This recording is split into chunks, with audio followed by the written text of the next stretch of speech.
In this episode of PulsePoint, we'll update you on these topics.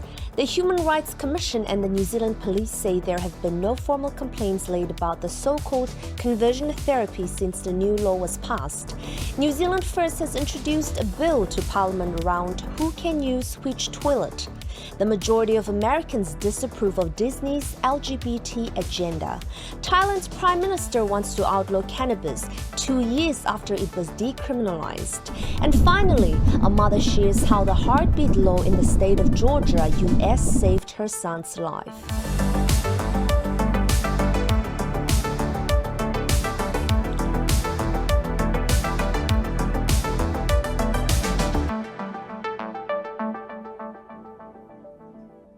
Welcome to PulsePoint, the latest media stories and research related to family and society that you need to know about. Issues from both New Zealand and overseas. It's time to cut through the spin and uncover the real issues. I'm Tambi Stowers.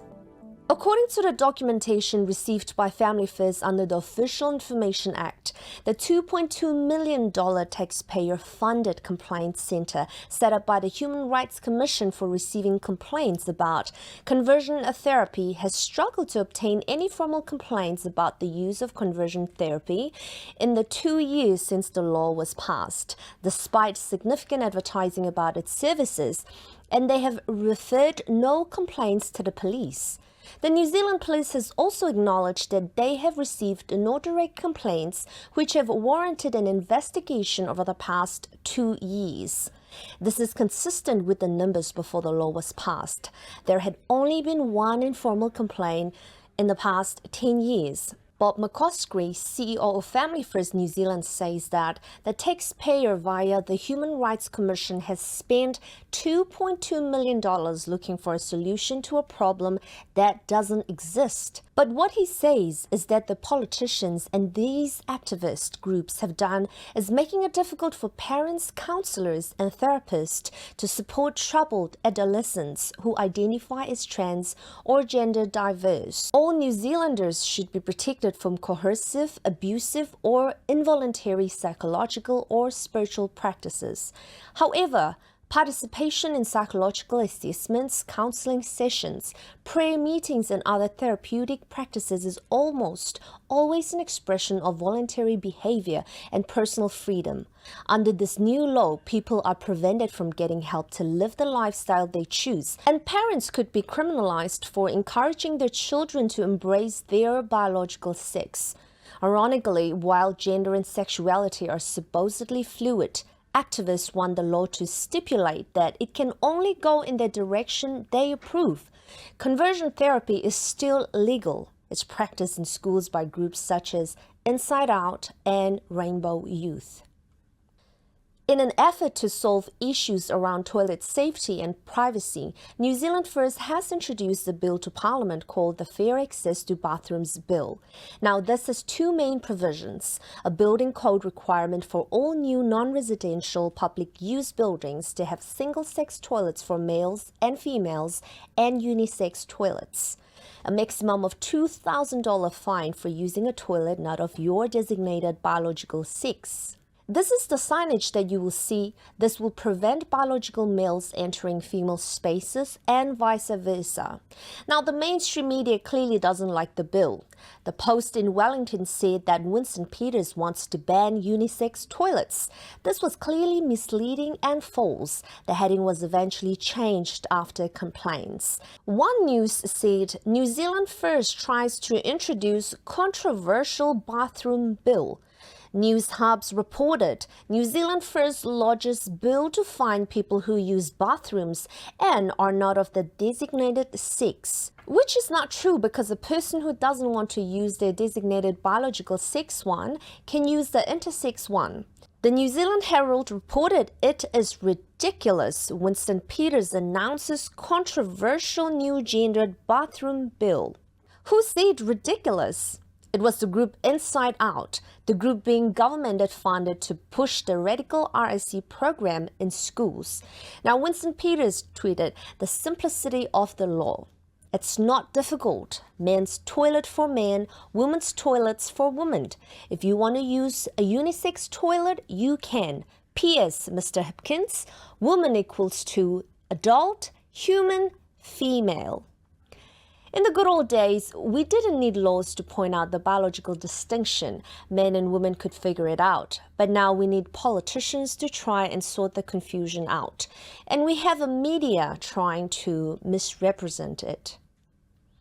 Thailand was the first country in Asia to legalize cannabis 2 years ago. Now the Prime Minister of Thailand says that he wants to outlaw the drugs again amid concerns that a lack of regulation had made it available to children and increased crime. Here is a quick interview with the Prime Minister of Thailand on this issue. You've gone on record to say that you'd like cannabis to be used only for medical reasons. For medical reason only. What would you do now? It's just for medical reason. We need the law need to be rewrite. We have agreement among all the 11 parties that this will be this government policies, because the problem about drugs has been widespread lately. Is there a middle ground? Can it be regulated in any way, as opposed to it will be regulated for medical use? How about for leisure use? No. After cannabis was decriminalized in 2022, it was initially said that it would be allowed only for medical use, but in practice the market was unregulated. It had prompted public backlash and concerns over misuse and crime. Now, Prime Minister Srettha Thavisin wrote on social media platform X that he asked the health minister to amend its list of narcotics to again include cannabis and issues new rules to allow its use for medical purposes only. Srettha also ordered local authorities to suppress criminal activities linked to the illegal drug trade and demanded to see progress within 90 days. The dire consequences of so-called regulation where cannabis consumption is legal has been well documented here at Family First. For more information, go to our website saynododope.nz.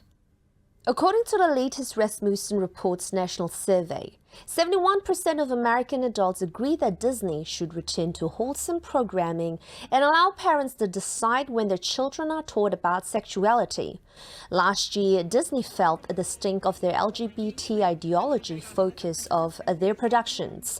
Disney faced $5.5 billion budget cut, resulting in 4,000 jobs being made redundant.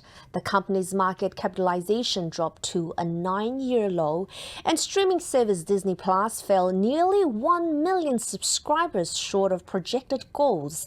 This is a prime example of go woke, go broke. In leaked video conferences, Disney executive openly discussed promoting LGBT content to children. Executive producer Latoya Ravino explained how she basically added queerness wherever she could. Leadership over there has been so welcoming to my not at all secret gay agenda. And so I feel like I felt like it was, maybe it was that way in the past, but I guess something must have happened in the last, they're turning it around. They're going hard. Let's have these two characters kiss. Let's in the background. I was just wherever I could, just basically adding queerness to if you see anything queer in the show, I'm proud of them. But I just was no one would stop me and no one was trying to stop. Last year, the Catholic League and Meath Television Media released a documentary entitled Walt's Disenchanted Kingdom, exposing what Catholic League President Bill Donohue called the company's programming of sexual engineering of children. They want to go after the little kids, Donohue said. Now, the documentary, which features interviews with former Disney employees as well as individuals like neurosurgeon Dr. Ben Carson and Family Research Council President Tony Perkins, also addressed Disney's increasingly vocal stances on political issues and its friendliness with the Chinese Communist Party.